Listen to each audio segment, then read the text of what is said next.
අංක 3 බර්මියුඩා ත්‍රිකෝණය. ලොව ප්‍රසිද්ධම අභිරහස් වලින් එකක් වන්නේ කුප්‍රකට බර්මියුඩා ත්‍රිකෝණයයි.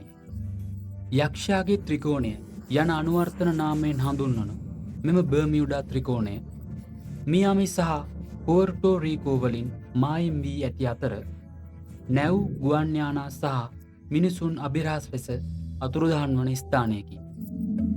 යෝධ ගුවන් යානා සහ බෝට්ටු ආපදා පණිවිඩ සඳහා රේඩියෝවකින් සම්බන්ධ නොවීම මේ දක්වාම අතුරුදහන් වී ඇත.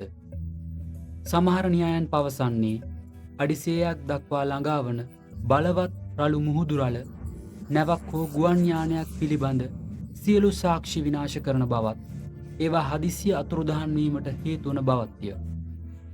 හේතු කුමක් වුවත් බර්මියුඩා ත්‍රිකෝණය ලෝකයේ වඩාත්ම අද්භූත ස්ථාන වලින් එකකි.